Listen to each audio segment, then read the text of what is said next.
जो दगा फटका की राजनीति शुरू की थी, उसको 20 फुट जमीन में दफनाने का काम आप लोगों ने किया। उद्धव ठाकरे जी ने हमारे साथ जो द्रोह किया था 2019 को, विचारधारा छोड़ी थी और बाला साहब ठाकरे के सिद्धांतों को छोड़ा था, झूठ फरेब कर मुख्यमंत्री बने थे, वो उद्धव ठाकरे जी को आपने उनकी जगह बताने का काम किया। बहनों, आज महाराष्ट्र के महाविजय के बाद पहली बार हम सब एकत्रित आए हैं।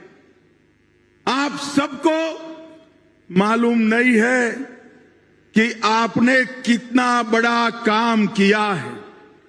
आपको लगता है देवेंद्र फडणवीस फिर से मुख्यमंत्री बन गए।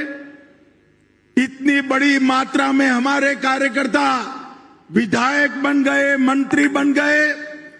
हमारे साथी शिवसेना, एनसीपी, सच्ची शिवसेना और सच्ची एनसीपी को भी विजय प्राप्त हुई, परंतु महाराष्ट्र के विजय के कई मायने।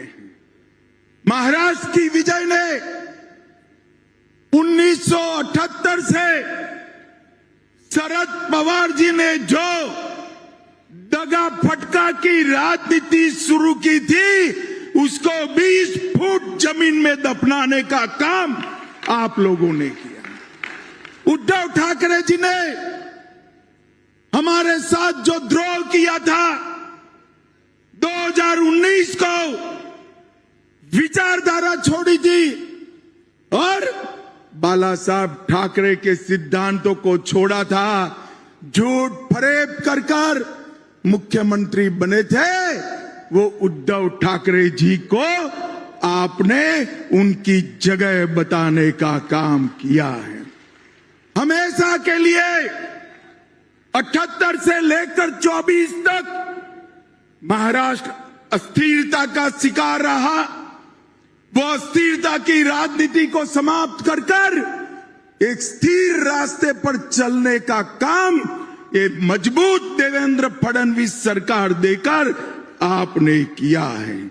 इसके साथ साथ हिंदुत्व और मोदी जी की विकास की राजनीति, ये सब हमारे विरोधी बाहें चढ़ाकर, बाहें फैलाकर राह देखकर बैठे थे कि लोकसभा के बाद महाराष्ट्र में हमारी विजय होगी। उनको इस स्वप्नों को चकनाचूर करने का काम आप सभी ने किया है। और भाइयों बहनों, मैं जब आया था 9,500 कार्यकर्ताओं से बातचीत की थी। मैंने कहा था कई चुनाव ऐसे होते हैं जो राज्य को असर करते हैं और कई चुनाव होते हैं जो देश की राजनीति को बदल कर रख देते हैं।